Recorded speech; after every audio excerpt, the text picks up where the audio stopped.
എല്ലാവർക്കും നമസ്കാരം. സ്കോർ അക്കാഡമിയിലേക്ക് സ്വാഗതം. നമ്മൾ പ്രതീക്ഷിച്ചിരുന്നത് പോലെ തന്നെ കേരള PSC KCB ഇലക്ട്രിസിറ്റി വർക്കറിൻ്റെ നോട്ടിഫിക്കേഷൻ ഏപ്രിൽ 30 തന്നെ പബ്ലിഷ് ചെയ്തിരിക്കുകയാണ്. അപ്പോൾ ഇതുമായി ബന്ധപ്പെട്ട നോട്ടിഫിക്കേഷനും മറ്റ് അപ്ലൈ ചെയ്യുമ്പോൾ നമ്മൾ ശ്രദ്ധിക്കേണ്ട കാര്യങ്ങളെല്ലാം ഞാൻ ഈ വീഡിയോയിൽ വിശദമായി പറയുന്നുണ്ടാവും. ശ്രദ്ധിക്കുക. കഴിഞ്ഞ വീഡിയോസിൽ നമ്മൾ വളരെ ക്ലിയർ ആയിട്ട് ഇതിൻ്റെ വേക്കൻസീസിനെ കുറിച്ചും ജില്ലാ അടിസ്ഥാനത്തിലുള്ള നിയമത്തിൻ്റെ പ്രത്യേകതകളെ കുറിച്ചൊക്കെ പറഞ്ഞിരുന്നു. അപ്പോൾ അതിൻ്റെ കുറച്ചുകൂടി ഡീറ്റെയിൽഡ് ആയിട്ടുള്ള കാര്യങ്ങളും കുറച്ചുകൂടി നമ്മൾ അപ്ലൈ ചെയ്യുമ്പോൾ ശ്രദ്ധിക്കേണ്ട കാര്യങ്ങളെല്ലാം ഞാൻ ഈ വീഡിയോയിൽ പറയുന്നുണ്ടാവും. ശ്രദ്ധിക്കുക. ആദ്യം തന്നെ ഞാൻ തുടക്കം മുതൽ തന്നെ ഒന്ന് പെട്ടെന്ന് ഓടിച്ചു പോവാം. ആദ്യം തന്നെ നമ്മൾ പറഞ്ഞതുപോലെ ഡിസ്ട്രിക്ട് വൈസ് ആയിട്ടുള്ള ഒരു നിയമനമാണ്. അതായത് ജില്ലാ അടിസ്ഥാനത്തിൽ നടക്കുന്ന ഒരു റിക്രൂട്ട്മെന്റ് ആണ് എന്ത് ഇലക്ട്രിസിറ്റി വർക്കർ എന്ന് പറയുന്ന തസ്തിക.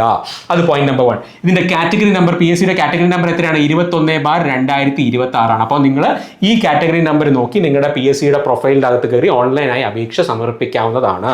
ആ ഒരു കാര്യം നോക്കുക. 21/2026 ശ്രദ്ധിക്കുക. കാരണം നിങ്ങൾ ആലോചിക്കേണ്ട ഒരു കാര്യം, ഈ 21/2026 ബന്ധപ്പെട്ട് പലതരത്തിലുള്ള മെസ്സേജസ് നിങ്ങൾക്ക് വരണം. എന്താണ്? അതായത് ഷോർട്ട് ലിസ്റ്റഡ് ആയി എന്നുള്ള മെസ്സേജ് നിങ്ങൾക്ക് വരണം, റാങ്ക് ലിസ്റ്റ് ഉൾപ്പെട്ടിട്ടുള്ള മെസ്സേജ് വരണം, അപ്പോയിൻമെന്റ് ആയി എന്നുള്ള മെസ്സേജ് വരണം. കാരണം നിങ്ങൾ ഈ കാറ്റഗറി നമ്പർ 21/2026 എന്നുള്ള കാറ്റഗറി നിങ്ങളുടെ മനസ്സിൽ കുറിച്ചിടുക. ഞാൻ പറഞ്ഞു, കാരണം നമ്മളിപ്പോൾ തുടങ്ങാൻ പോകുന്നത് നിങ്ങൾക്ക് ജോലി വരെയുള്ള ഒരു പ്രയത്നമാണ്. അത് ഒരു ദിവസം കൊണ്ടോ 2 ദിവസം കൊണ്ടോ അല്ല, അടുത്ത 1.5 വർഷം നിങ്ങൾ മെനക്കിടേണ്ട ഒരു കാര്യമാണ് ഈ പറയുന്നത്. അപ്പോൾ ഈ കാറ്റഗറി നമ്പർ നിങ്ങൾ ഓർത്തിരിക്കുക. ആ കാറ്റഗറി നമ്പർ അടിസ്ഥാനത്തിലുള്ള ഓൺലൈൻ ആപ്ലിക്കേഷൻ നിങ്ങൾ PSCയുടെ പ്രൊഫൈലിലൂടെ എന്ത് ചെയ്യുക? സബ്മിറ്റ് ചെയ്യുക. അതാണ് ഫസ്റ്റ് പോയിന്റ്. ഇനി രണ്ടാമത്തെ കാര്യം എന്താണ്? ഇവിടെ ഡിപ്പാർട്ട്മെന്റ് നിങ്ങൾക്ക് അറിയാവുന്ന പോലെ KCB ആണ്, നമ്മുടെ കേരള സ്റ്റേറ്റ് ഇലക്ട്രിസിറ്റി ബോർഡാണ്. തസ്തികയുടെ പേര്, നെയിം ഓഫ് ദി പോസ്റ്റ് എന്ന് പറയുന്ന ഇലക്ട്രിസിറ്റി വർക്കറാണ്. സ്കെയിൽ ഓഫ് പേ പല കുട്ടികളും നമ്മുടെ കഴിഞ്ഞ വീഡിയോസിൽ വന്ന് ചോദിച്ചിട്ടുണ്ടായിരുന്നു എത്രയാണ് സാലറി കിട്ടും എന്നുള്ളത്, അല്ലേ? അപ്പോൾ ഇവിടെ സ്കെയിൽ ഓഫ് പേ പറഞ്ഞിട്ടുണ്ട് 24,400 മുതൽ 43,600 ആണ്. അതായത് നിങ്ങൾക്ക് അറിയാവുന്ന പോലെ ഏതൊരു ഗവൺമെന്റ് ജോലിയെ പോലെ HRA DA ഒക്കെ ഇതിൽ ആപ്ലിക്കബിൾ ആണ്. പിന്നെ നിങ്ങൾ നൈറ്റ് ഷിഫ്റ്റ് ചെയ്യാനേ അതിനുള്ള അലവൻസ്, അങ്ങനത്തെ പല കാര്യങ്ങളും KCB-യിൽ നിങ്ങൾക്ക് ലഭ്യമായിരിക്കും. അപ്പോൾ അതൊക്കെ അനുസരിച്ച് ഡീറ്റെയിൽ ആയിട്ടുള്ള സ്പ്ലിറ്റപ്പ് നമുക്ക് പിന്നെ ചെയ്യാം. എന്തായാലും സ്കെയിൽ ഓഫ് പേ നിങ്ങൾ അറിഞ്ഞിരിക്കുക. 24,400 മുതൽ 43,600 ആണ്. ഇതിൽ ഞാൻ നേരത്തെ പറഞ്ഞ പോലെ അഡീഷൻസും അതുപോലെ തന്നെ ഡിഡക്ഷൻസ് ഒക്കെ ഉണ്ടാവും. നിങ്ങൾക്ക് മറ്റ് പല അലവൻസുകളും KCB-യിൽ നിങ്ങൾക്ക് ലഭ്യമാവുന്നതാണ്. അപ്പോൾ അതനുസരിച്ചുള്ള ഒരു വീഡിയോ നമുക്ക് പിന്നെ ചെയ്യാം. കാരണം അത് ഇതിൻ്റെ കൂടെ ഞാൻ ഉൾപ്പെടുത്തിയിട്ടില്ല. അതിനെക്കുറിച്ച് ഡീറ്റെയിൽ ആയിട്ട് വീഡിയോ നമുക്ക് പിന്നെ ചെയ്യാം കേട്ടോ. അപ്പോൾ അത് നിങ്ങൾ ടെൻഷൻ അടിക്കണ്ട. ഇനി അടുത്തത് നമ്പർ ഓഫ് വേക്കൻസീസ്. നമ്മൾ കഴിഞ്ഞ വീഡിയോയിൽ തന്നെ പറഞ്ഞിരുന്നു ഇതൊരു ജില്ലാ അടിസ്ഥാനത്തിൽ നടക്കുന്ന നിയമനമാണ്. ജില്ലാ അടിസ്ഥാനത്തിൽ തന്നെയാണ് വേക്കൻസീസും പറഞ്ഞിട്ടുള്ളത്. അപ്പോൾ ജില്ലാ അടിസ്ഥാനത്തിലുള്ള വേക്കൻസീസ് എത്രയാണ്? ഞാൻ പറഞ്ഞു, ഞാൻ കഴിഞ്ഞ വീഡിയോയിൽ ചെയ്തത് എങ്ങനെയാണ്? അതായത് ഏറ്റവും കൂടുതൽ വേക്കൻസി തൊട്ട് ഏറ്റവും കുറവ് വേക്കൻസി ഉള്ള രീതിയിൽ ഞാൻ അറേഞ്ച് ചെയ്തിരുന്നു. അപ്പോൾ ആ വേക്കൻസീസിന്റെ നമ്പർ ഒന്നും മാറിയിട്ടില്ല, സെയിം തന്നെയാണ്. ഇത് കൂട്ടിക്കഴിഞ്ഞാൽ നിങ്ങൾക്ക് ഏകദേശം 985 വേക്കൻസീസ് ആണ് ഇപ്പോൾ PSCക്ക് നോട്ടിഫൈ ചെയ്തിട്ടുള്ളത്. അതായത് ഇത്ര മാത്രം അപ്പോയിന്റ്മെന്റ് അല്ല, ഇത്ര മാത്രം നിയമനം നടക്കുമെന്നാണോ? അല്ല.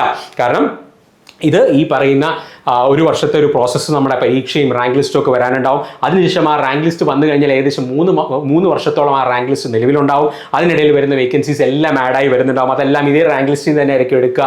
അതായത് നമുക്ക് ഏകദേശം 2000-ന് പുറത്ത് അപ്പോയിൻമെന്റ്സ് വരെ നടക്കാൻ സാധ്യതയുള്ളൊരു തസ്തികയാണ്. അതുകൊണ്ട് തന്നെ നിങ്ങൾ ഇപ്പോൾ നിങ്ങളുടെ ഡിസ്ട്രിക്റ്റിലുള്ള വേക്കൻസി കുറവാണെന്ന് കരുതി അവിടെ അപ്ലൈ ചെയ്യാതിരിക്കേണ്ട ആവശ്യമില്ല. പോയിന്റ് ക്ലിയർ ആണോ? നിങ്ങൾക്ക് നിങ്ങളുടെ ഇഷ്ടമുള്ള ജില്ലയിൽ അപ്ലൈ ചെയ്യാം. ആ ഒരു കാര്യം നിങ്ങൾ ഓർക്കുക. ഇനി നിങ്ങൾക്ക് ഫോർ എക്സാമ്പിൾ ഞാൻ പറയാം, ഞാൻ ഒരു പത്തനംതിട്ടക്കാരനാണെന്ന് വിചാരിക്കുക. അവിടെ ഞാൻ നോക്കുമ്പോൾ ആകെ 24 വേക്കൻസി ഉള്ളൂ. തൊട്ടടുത്തുള്ള തിരുവനന്തപുരത്തോ അല്ലെങ്കിൽ ഈ പറയുന്ന എറണാകുളത്തോ ഒക്കെ 139 വേക്കൻസി. ഞാൻ അവിടെ പോയി അപ്ലൈ ചെയ്യണോ വേണ്ടെന്ന് തീരുമാനിക്കേണ്ടത് നിങ്ങളാണ്. പക്ഷേ തീരുമാനിക്കുമ്പോൾ 1-2 കാര്യങ്ങൾ നിങ്ങൾ മനസ്സിലാക്കണം. എന്താണ്? ആദ്യം തന്നെ ഇതുമായി ബന്ധപ്പെട്ട 1-2 ഇമ്പോർട്ടൻറ്റ് ഗവൺമെൻറ് ഓർഡേഴ്സ് ഈ നോട്ടിഫിക്കേഷനിൽ തന്നെ പറയുന്നുണ്ട്. അത് ഞാൻ വ്യക്തമായിട്ടൊന്ന് പറയാം. അതനുസരിച്ച് നിങ്ങൾ തന്നെ തീരുമാനിക്കുക. അപ്പോൾ നേരത്തെ ഒരു കാര്യം കൂടെ മനസ്സിലാക്കുക. PSC വ്യക്തമായിട്ട് പറയുന്നുണ്ട്, ഈ നോട്ടിഫിക്കേഷൻ പ്രകാരം നിങ്ങൾ ഒരു ജില്ലയിലേക്ക് മാത്രമേ അപ്ലൈ ചെയ്യാൻ പാടുള്ളൂ. അതായത് ഞാനൊരു പത്തനംതിട്ടക്കാരനാണെങ്കിൽ എനിക്ക് ഈ 14 ജില്ലകളിൽ ഏത് ജില്ലയിൽ വേണം അപ്ലൈ ചെയ്യാം, പക്ഷേ ഒരിടത്തെ അപ്ലൈ ചെയ്യാൻ പാടുള്ളൂ എന്ന് വ്യക്തമായിട്ട് പറയുന്നുണ്ട്. ഇനി അങ്ങനെയല്ല, ഞാൻ 1-ൽ കൂടുതൽ ജില്ലകളിൽ അപ്ലൈ ചെയ്തു, ഇനി എന്തെങ്കിലും കാരണവശാൽ ഞാൻ റാങ്ക് ലിസ്റ്റ് വന്നു കഴിഞ്ഞാൽ എന്നെ റാങ്ക് ലിസ്റ്റിൽ നിന്ന് റിമൂവ് പെടാൻ സാധ്യതയുണ്ടെന്ന് വ്യക്തമായിട്ട് പറയുന്നുണ്ട്. അപ്പോൾ ആ കാര്യം കൂടെ മനസ്സിലാക്കുക. ഒരു ജില്ലയിൽ മാത്രമേ നിങ്ങൾ അപ്ലൈ ചെയ്യാൻ പാടുള്ളൂ. അതുമായി ബന്ധപ്പെട്ട ഡീറ്റെയിൽസ് ഞാൻ ഇവിടെ കാണിക്കാം. നോക്കുക. Candidate should submit for the post to any one of the above district. അതായത് ഏതെങ്കിലും ഒരു റവന്യൂ ഡിസ്ട്രിക്റ്റിൽ മാത്രമേ നിങ്ങൾ അപ്ലൈ ചെയ്യാൻ പാടുള്ളൂ. അതായത് ഞാൻ പത്തനംതിട്ടക്കാരനാണെങ്കിൽ എനിക്ക് ഏത് ജില്ലയിലാണോ അപ്ലൈ ചെയ്യാൻ, പക്ഷേ ഒരിടത്തെ അപ്ലൈ ചെയ്യാൻ പാടുള്ളൂ. പോയിന്റ് ക്ലിയർ ആണോ?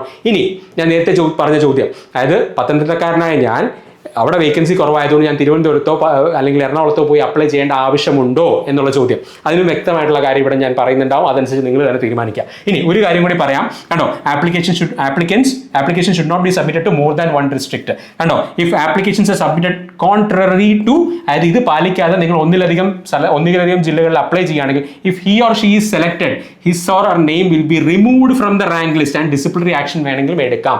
അതുകൊണ്ട് ഇവർ പറയുന്നത് പോലെ ഒരു ജില്ലയിൽ മാത്രം നിങ്ങൾ അപ്ലൈ ചെയ്യുക.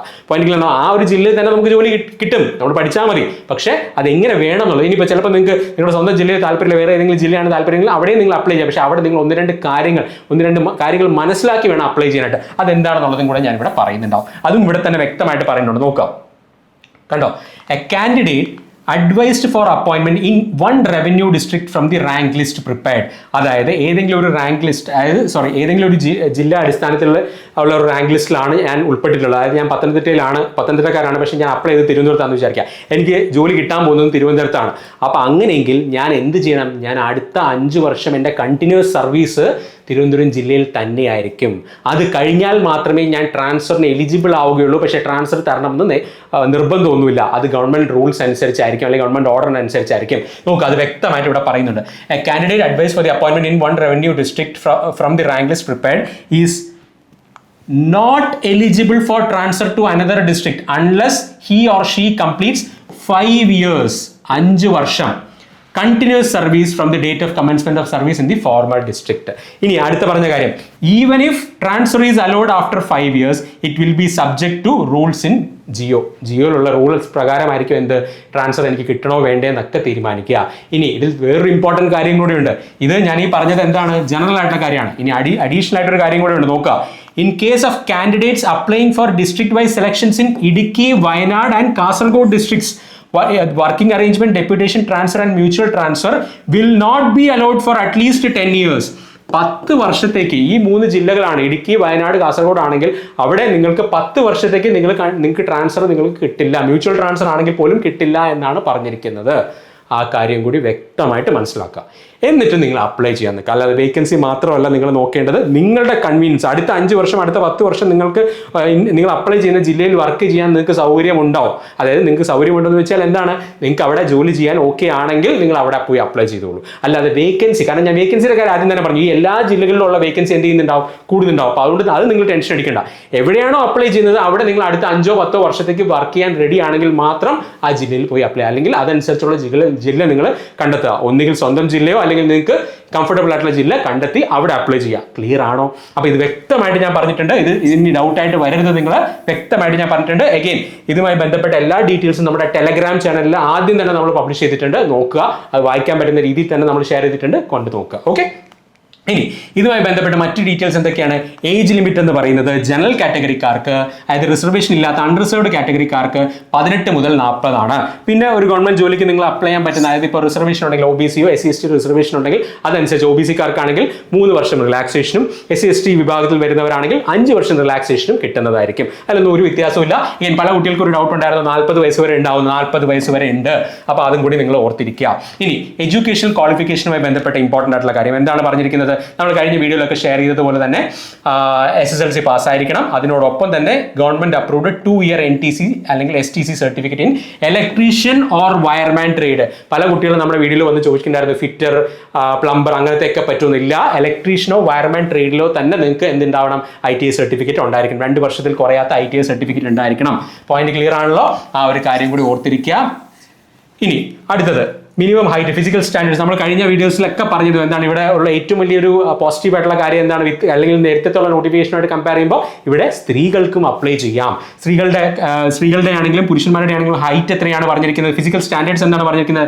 മെയിൽ കാൻഡിഡേറ്റ്സ് ആണെങ്കിൽ 5 അടി 2 ഇഞ്ച്, ഫീമെയിൽ കാൻഡിഡേറ്റ്സ് ആണെങ്കിൽ 4 അടി 9 ഇഞ്ച് വേണം, മിനിമം വേണം എന്നാണ് പറഞ്ഞിരിക്കുന്നത്. അതുപോലെ തന്നെ വിഷൻ എന്ന് പറയുന്നത് എന്തായിരിക്കണം? നോർമൽ വിഷൻ ആയിരിക്കണം, കളർ ബ്ലൈൻഡ്നെസ് ഉണ്ടാവാൻ പാടില്ല. ഇതുമായി ബന്ധപ്പെട്ട ഒരു മെഡിക്കൽ സർട്ടിഫിക്കറ്റും ഇത് ഈ നോട്ടിഫിക്കേഷൻ്റെ ചൂടെ അറ്റാച്ച് ചെയ്തിട്ടുണ്ട്. അതിനെക്കുറിച്ച് ഞാൻ ഡിസ്കസ് ചെയ്യുന്നുണ്ടാവും. അപ്പോൾ വിഷൻ നോർമൽ ആയാൽ മതി. അതുപോലെ തന്നെ കളർ ബ്ലൈൻഡ്നെസ് ഉണ്ടാവാൻ പാടില്ല. പെർഫെക്റ്റ് വിഷൻ ആണോ എന്നുള്ളത് ഇവിടെ പറഞ്ഞിട്ടില്ല. അതായത് നിങ്ങൾക്ക് കണ്ണട വയ്ക്കാൻ പറ്റില്ല എന്നുള്ള കാര്യം ഇവിടെ വ്യക്തമായിട്ട് പറഞ്ഞിട്ടില്ല.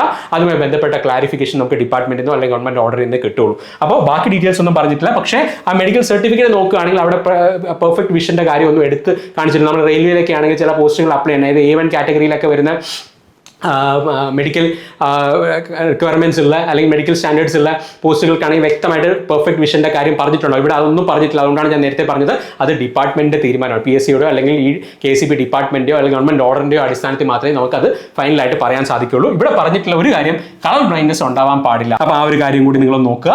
ഇനി അടുത്തൊരു കാര്യം, must be physically fit for outdoor works and physical fitness shall be evaluated by pole climbing test. അതായത് പോൾ ക്ലൈംബ് ചെയ്യാനുള്ള ടെസ്റ്റ് നിങ്ങൾക്ക് അതിനുള്ള ഫിസിക്കൽ ഫിറ്റ്നസ് ഉണ്ടോ എന്നുള്ളത് ചെക്ക് ചെയ്യുന്നുണ്ടാവും. എന്താണ് പറഞ്ഞിരിക്കുന്നത്? 9 മീറ്റർ ഹൈറ്റ് ഉള്ള ഒരു ഇലക്ട്രിക് പോസ്റ്റ് അല്ലെങ്കിൽ ഇലക്ട്രിക് പോൾ നിങ്ങൾ 8 മിനിറ്റിനുള്ളിൽ കയറി ഇറങ്ങുകയും വേണം. അതാണ് ഇവിടെ പറഞ്ഞിരിക്കുന്ന ഈ പറയുന്ന ഫിസിക്കലി ഫിറ്റ് ആണോ അല്ലയോ എന്ന് തീരുമാനിക്കുന്ന നിങ്ങളുടെ ആ ഫിസിക്കൽ എഫിഷ്യൻസി ടെസ്റ്റ് എന്ന് പറയുന്നത് ഇതാണ്. ഇത്രയും കാര്യങ്ങൾ ക്ലിയർ ആണോ? ഇനി ഞാൻ നേരത്തെ പറഞ്ഞതുപോലെ തന്നെ കണ്ടോ, ഇവിടെ മെഡിക്കൽ സർട്ടിഫിക്കറ്റിൻ്റെ ഇത് പറഞ്ഞിട്ടുണ്ട്, മെഡിക്കൽ സർട്ടിഫിക്കറ്റിൻ്റെ ഫോർമാറ്റ് പറഞ്ഞിട്ടുണ്ട്. ഇവിടെയും പറഞ്ഞിട്ടുള്ളത് കണ്ടോ, also indicate whether free from colour blindness or not. Colour blind ആണോ അല്ലയോ എന്നുള്ളത് വ്യക്തമായിട്ട് മെൻഷൻ ചെയ്യാനായിട്ട് പറഞ്ഞിട്ടുണ്ട്. പിന്നെ ഹൈറ്റും വിഷനും മാത്രമാണ് പറഞ്ഞിരിക്കുന്നത്, അല്ലാതെ പെർഫെക്റ്റ് വിഷൻ്റെ ടേബിൾ ഒന്നുമില്ല. നോർമൽ വിഷൻ എന്ന് മാത്രമാണ് പറഞ്ഞിരിക്കുന്നത്. എഗെയിൻ ഇതിൻ്റെ ക്ലാരിറ്റി നമുക്കിപ്പോൾ പറയാൻ സാധിക്കില്ല. ആ ഒരു കാര്യം കൂടെ നിങ്ങൾ ഓർത്തിരിക്കുക. ഓക്കെ, ഇത്രയും കാര്യങ്ങൾ ക്ലിയർ ആണല്ലോ. ഇനി ഈ പറയുന്ന ഇത് അപ്ലൈ ചെയ്യേണ്ട ലാസ്റ്റ് ഡേറ്റ് വരുന്നത് എന്നാണ്? 3/6/2026. അതായത് 3 ജൂൺ വരെ നിങ്ങൾക്ക് ഇത് അപ്ലൈ ചെയ്യാം. അതുവരെ വെയിറ്റ് ചെയ്യരുത്. ഒരുപാട് പേര് അപ്ലൈ ചെയ്യുന്നുണ്ടാവും. നേരത്തെ കൂട്ടി തന്നെ എന്ത് ചെയ്യുക, ഈ പരീക്ഷയ്ക്ക് വേണ്ടി അപ്ലൈ ചെയ്തേക്കുക. PSC പ്രൊഫൈലിൽ കയറി അപ്ലൈ ചെയ്തേക്കുക. Category number 21/2026. ഇനി അടുത്തൊരു ചോദ്യം എന്ന് പറയുന്നത് ഈ നോട്ടിഫിക്കേഷനിൽ തന്നെ ചുവടെ കൊടുത്തിട്ടുള്ള ഒരു കാര്യമാണ്. നോക്കുക. ഇനി വളരെ ഇമ്പോർട്ടൻ്റ് ആയിട്ടുള്ള ഒരു നോട്ടും കൂടി ഇവിടെ PSC പറഞ്ഞിട്ടുണ്ട്. എന്താണ്? അതായത് നമുക്ക് ഹയർ ക്വാളിഫിക്കേഷൻസ് ഹയർ ക്വാളിഫിക്കേഷൻ ഉള്ളവർ ഈ പോസ്റ്റിലേക്ക് അപ്ലൈ ചെയ്യാൻ സാധിക്കുമോ ഇല്ല എന്നുള്ളത് ബന്ധപ്പെട്ട് ഒരു സർവീസ് റൂളിൻ്റെ ഡീറ്റെയിൽസ് ഇവിടെ പറഞ്ഞിട്ടുണ്ട്.